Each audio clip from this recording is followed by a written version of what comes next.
The Shepnaz Podcast begins now. Welcome to the Shepnaz Podcast. I'm Joe, and I'm your host today. And as you might be anticipating, it is Worship Wednesday. And they all said, best day of the week. So we have a guest in with us today. Josh Ailshire is sitting in with us. 2 weeks in a row. You're welcome. Oh boy. Yes, and Zach, would you like to introduce our other guests to the worship roundtable we have today? I would love to. Our square roundtable. Yes. Ladies and gentlemen, this is the one, the only Josh Tuggle. I'd like to point out I'm not an Ayrshire. Not an Ayrshire. Yes. They're everywhere, I know. I'm not one of them. And we're making more. Ayrshires are taking over the world. Oh no. But for those of you who don't know this beautiful, handsome face, this is my good friend and former work colleague, Joshua Tuggle, who is the technical director at Grove City Church of the Nazarene. That is true. AKA the Naz. The Naz. Mm-hmm. Yep. And we... you were not here to do this podcast. You were having a different conversation. I was harangued into this podcast. Yes, I figured if you're in the building, I'm gonna get what I can out of you. Fair enough. Fair enough. Love it. Well, so here on Worship Wednesday, kind of explain this to you a little bit beforehand. What we talk about here is like what worship is, right? And we never want to put worship in a box and say that worship happens just on a platform, just when you're singing or holding a guitar or playing piano or whatever. But worship is just a lifestyle. And worship is using the gifts that God has given us back to Him. And we did an episode with Joe. Mm-hmm. Excuse me, I'm like choking over here. It's just your presence. It's getting me choked up. Where Noah turned the tables. Yes. Noah done table turned. Yep.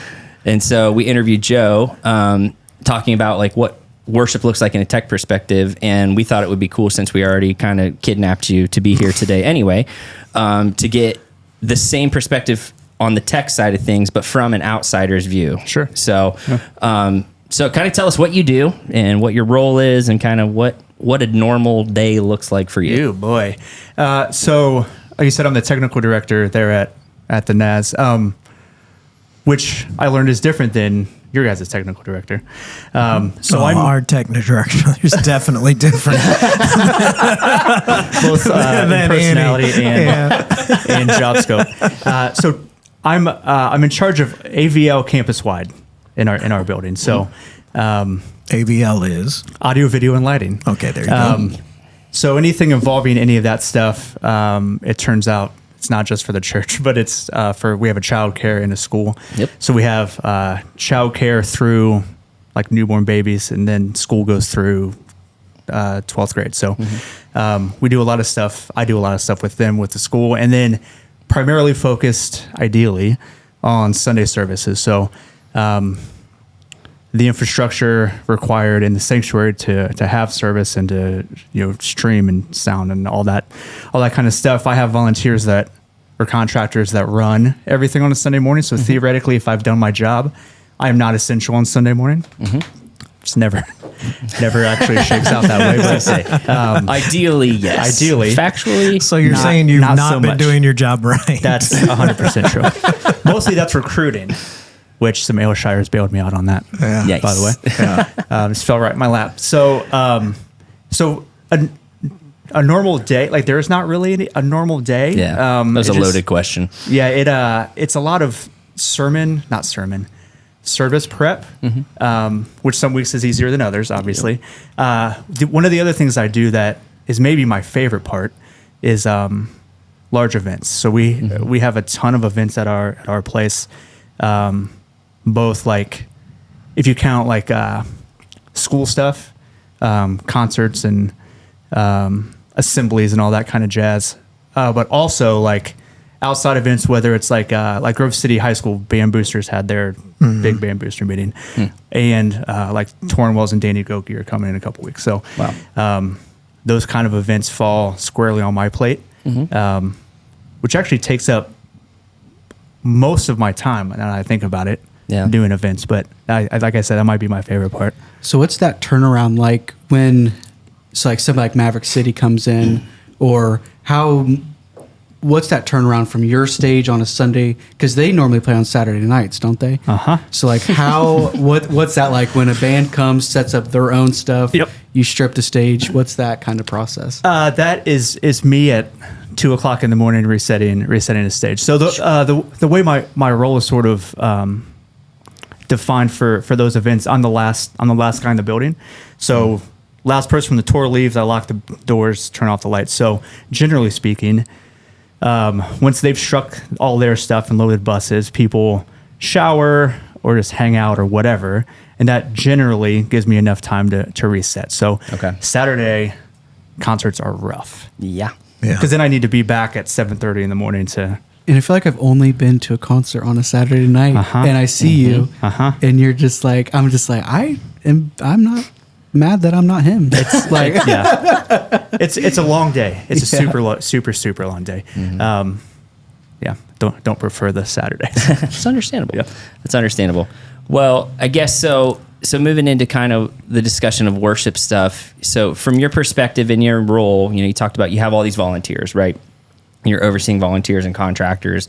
So what would you say is your perspective on like what does worship at the Naz look like from a technical perspective? Sure. Best case scenario is no one knows we're there. So if we do everything that we're supposed to do in the way that we're supposed to do it, and all the equipment works the way that it should, we're invisible. So that's really best case scenario. So the idea is that we are facilitating whatever our pastors and the creative team and obviously the Lord has for that Sunday. So whether it's like,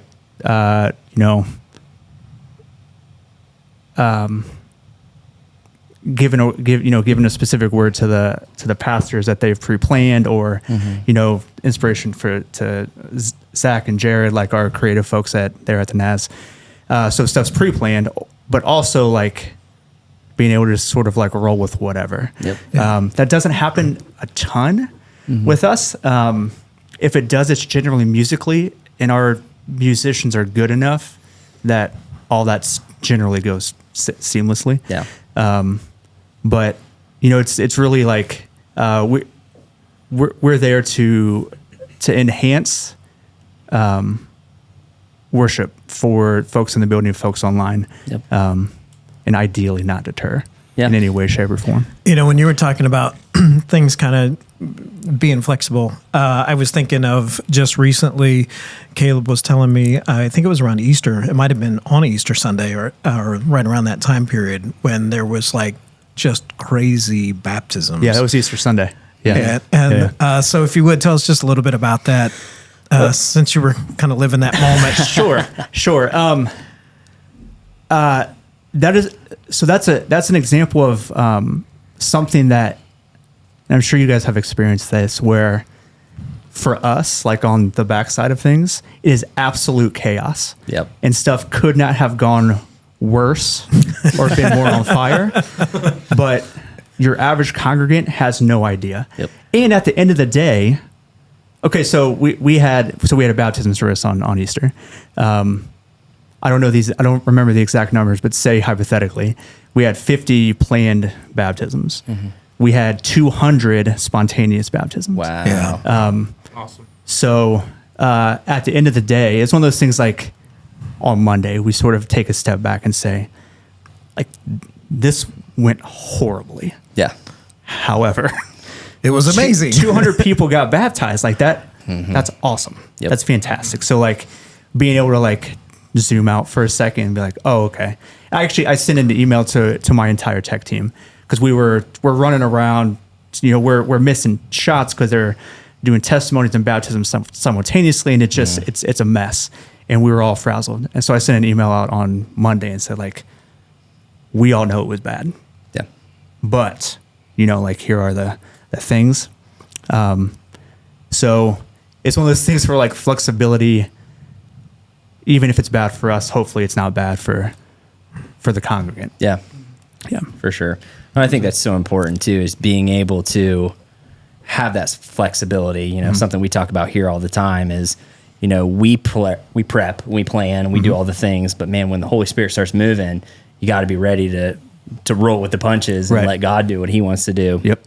So, yeah, I was just going to say, we were talking prior to this about like removing distractions, and sometimes like it's almost like you think you need to fix something, but at the end of the day, it's like, we just need to step back and let it happen. Yep. And because if you're so focused on fixing, then you become the distraction. Oh yeah, right? Absolutely. And so in those scenarios, it's just, it seems like it's on fire, and you're just like, I gotta watch it burn. Right. Yeah. But that, honestly, the fire might be less distracting than fire trying to trucks fix it. coming in to put the fire out, right? Absolutely. 100%. So, yeah. very cool.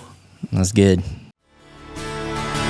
Join us for Worship Night at Shepherd Church Johnstown campus on Sunday, August 11th at 6 p.m. Experience an evening of powerful worship and uplifting music where we will encounter God's presence. Bring your family, bring your friends, and let's come together to celebrate and connect. Shepherd Church in Johnstown is located at 280 South Main Street, Johnstown, Ohio. We hope to see you on Sunday, August 11th at 6 p.m.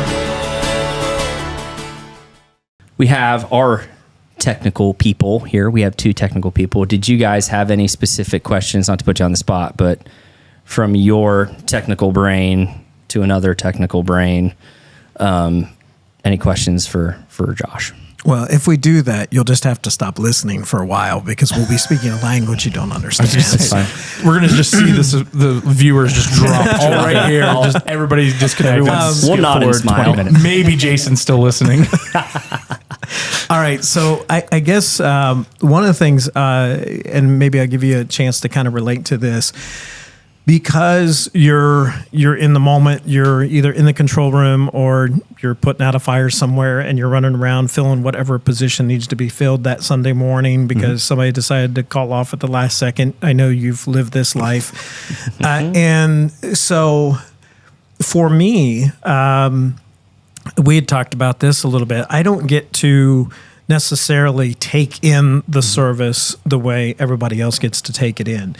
And so I supplement that. And one of the things that I do is, you know, especially with doing the podcast, is I'm sitting down with whoever's preaching that week and getting a one-on-one of the sermon as we're talking about what was covered during the message and kind of diving a little deeper. So do you find yourself looking for those kinds of opportunities, or do you have those kind of built into your schedule? How do you work that? So luckily that kind of stuff is built in a little bit already. So we have a full sermon run through on Thursday mornings. So not only do we have a chance to get the pastor's notes, build all the slides that they think they need. When I say think they need, not that we know better, but like it never is exactly what that is. So hear them preach their message and then hear folks give feedback and have the opportunity to give feedback on it. So by the time Sunday hits, I've already, between, you know, like prepping slides, hearing run through, and then updating slides, I've already ingested the sermon 1.5 times. Right. So it's a great thing because there's almost zero chance on a Sunday morning I'm going to be able to sit and listen through pastor's sermon. We don't record new podcasts every week, but we have a weekly sermon podcast, and I also do all the video editing for on demand. So getting the opportunity to kind of go through all of that, kind of scrub through and cut stuff out is a really nice opportunity for me to like kind of revisit what has happened. And after having talked to other people about it, kind of get a different perspective on it. So yeah, those are really valuable for me, those times. Absolutely. Yeah, and it is for me too. That's one of the reasons why I wanted to just at least point to it, because a lot of times people might be seeing you in service and they see you running back and forth and taking care of all this stuff, and the question obviously might pop into their mind, like, are they even listening? Probably not. Yeah. So one of those people is my wife. So she will very often say something, and because she comes to our 11 o'clock service. So especially when we had Saturday night. I've heard this sermon 4 times. Yeah. Yeah. Run through Saturday night, 9 o'clock. Then this would be the 4th. Did you even listen? Yeah, two times full through already. Yeah, and then Sunday morning. So, and like she's kind of gotten with the rhythm of that. But early on, it was just like, you're not experiencing service. Like I've luckily experienced it before you even got here. So, yeah.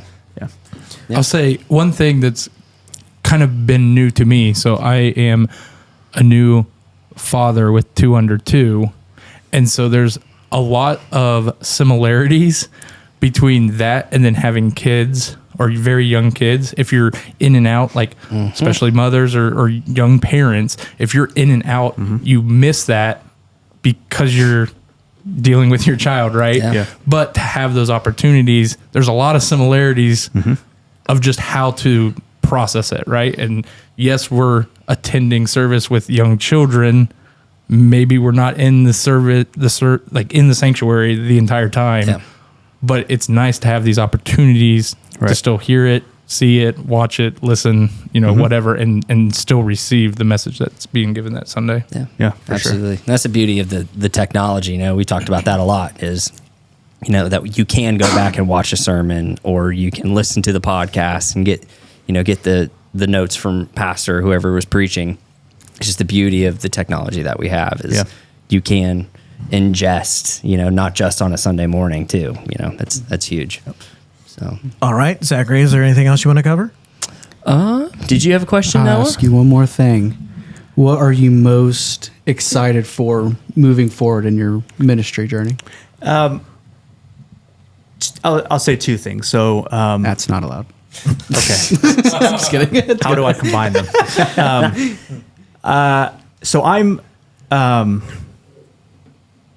maybe painfully introverted. So like I don't enjoy This. being with. so oddly enough, like this sort of thing doesn't bother me. Like I don't mind being like public speaking doesn't bother me. I don't want to like go be with the people later. Right. Yeah. So that's one of the reasons I joined the media team in the first place. So flashback to 15 years ago, I just married my wife. She's gone to Grove City Naz her entire life. So we're going there. I don't super love the style of music at the time. And there are lengthy pass the peace, say hi to your neighbor Yep. times. She is either in the choir or like on the other side of the sanctuary talking to people. It's a nightmare for me. Yeah. By myself, shaking hands with people. I don't like. And to be clear, this is a me problem. This is my problem, right? People are just being nice and trying to be friendly to me. Like, give me a black shirt and put me in the corner. So the opportunity arose. They were getting media volunteers. And it's like, okay, so I can be at church, but not in church and do a cool thing. Like, how is this not, like, how did I not know about this already? This is perfect. No. This is perfect for me. My team is full of introverted nerds. And it's the best. And especially there's some teenage kids who I've seen over the last couple of years, like, really flourish with what they're doing and like come out of their shell. So to provide a place for introverted nerds to like be at church and still hear, because if you're on a camera, you're there the whole time, you're hearing the sermon. Yeah. You're experiencing worship. So and to like learn skills and do cool stuff, like that's awesome. Yeah. That's my favorite. It's my favorite part of my job. The other thing that I'm excited about is events. So the thing with most of the big events we have is they are not Christian events. So every year we host a ton of, like in our district, different schools have concerts at our place and graduations, and there's 4 or 5 tech institutes around the district that have the school district that have their like passport ceremonies there. So just this past May, we had I had like 6,500 people like come through the door that aren't our people. Yeah. So like to be able to provide a space for them to have like an awesome event and like have it be done really well is huge. Yep. It's absolutely huge. So like whether they know anything else about like Grove City Church of the Nazarene or church at all, they know like, oh, I went to a church and had an awesome experience. Yes. That's cool. So like that's huge. That's huge for me. 100%. I love that part of it. Well, and it kind of goes along with our mission statement and eerily your mission statement as well. Oh yeah, I noticed that when I was walking in. Yeah, That you're just getting that person to take that next step. And so it may not be all the way down the aisle at this point, but it is that one step closer to Jesus than what they were before. right. 100%. Yep. I do have a question. Lay it on This me. might end it. I don't know. Like end it like I'll storm off. Josh is gonna just Forever. throw his headphones out. This might take us to the end. What was the worst part about working with Zach, and what do you miss the most about working with Zach? That's a great question. Wow. I think Okay. the one negates the other, actually. So this is gonna sound like I'm like not being. Oh my gosh. I said this was going to end it. Do you want me to walk out? You can say it when I'm off there. This is gonna sound like I'm not being genuine, but this is for real. It was very frustrating for me. Okay, let's back up. I mean, let's be real. I'm in your spot now, so Let me I see probably if I deal can with get some emotional Sure. music to end this. So, okay, this is going to be a lot of full send. Just full send. There's going to be a lot of runway to this. Okay, so you know when you get married, or you know like you have a significant other, and they have friends who have significant others. There is the desire often with my wife, and I'm sure your guys' wives. Hey, I want to hang out with my friend, so you're going to be friends with her significant other. Yep. That's worked out 2 times in my entire relationship with my wife. You are one of them. Oh, shucks. Wow. I a would say sweetie. you and I are as good of friends as our wives are. Yep. I would agree. So coming to work at the Naz, like one of the reasons I came to work there was because you were there, right? So, so between you and Zach O'Day and Jared, you know, it's My like this is friend. going to be awesome. Yep. I also thought that I knew what I was doing. I had been on the media team for a long time up till that point. It's like, well, I don't know like a ton of lighting, but like whatever. I knew zero. I knew basically nothing at all. So like the worst part about working with you, Zach, was that you knew so much more than I did at my own job. And also like we're awesome at music. It's like, what in the world? Like you were better at your job and my job. No, I don't know about all that. I don't than know I about was. all that. It drove me crazy. Josh, I'm a little concerned if he knew more about lighting than you. I mean, I'm very 100%. concerned. So not, let's be clear, not now. You know, like when I started, Okay. like you showed me how to run monitor stuff. You know, like that's my job to know. Now that. you're using those all right. technical terms. Yeah. Right. The monitor stuff. Monitor stuff. I don't know what a That mix is a Zach monitor. Yeah. That is a Zach term. That's a term. technical Something or other. It's the one thing with the buttons on it makes you hear in your headphones. That's how I do it. What was your other question? Best and worst. Best and Best worst. and worst. Yeah, working That's a good with Zach. combo. Yeah, it was. Yeah, it was because like you the covered worst, them. the worst was that he knew how to do everything. And Yeah, and he's made just you so feel daggone handsome. inadequate. I was less than. Whatever. At every step along the way. Whatever. Can I tell you one of my favorite memories of you? Uh-oh. I hope. I told Vicky this, our admin, a couple months ago. I had gotten poked in the eye by my own son Yeah. with a plastic sword, Yep. and I had to take antibiotic eye drops. You don't take them; you put them in your eye, right? I can't do that. My optometrist actually swore at me because it was so hard for me to like get eye drops in. So you and Danielle were like our admin at the time were standing at our door. I was like, man, I got to put these eye drops in. work wife, can you do my eye drops? And Danielle goes, I am not your work wife. And I said, I'm not talking to you. And you're like, yeah, of course I'll do your eye drops. And you put eye drops in me. And it was the best. I'll always put your eye drops in, Josh. Always and forever. Yes. All right. Well, I think we're going to leave it there. That's a perfect way to end it. That's a form of worship somehow, right? Well, we talked a little bit more about distractions and how we avoid those when we're on the tech team. Also, you should be able to do that in your regular life too. We encourage you to get those times alone. Yep. You can use some of the resources that we have at shepnaz.org. Also, we encourage you to follow us on Facebook, Instagram, and YouTube. For Zach and Josh and Noah and Josh, I'm Joe. Have a great day. This podcast is a production of the Shepherd Church of the Nazarene, Gahanna, Ohio. Email to podcast@shepnaz.org and let us know what you think.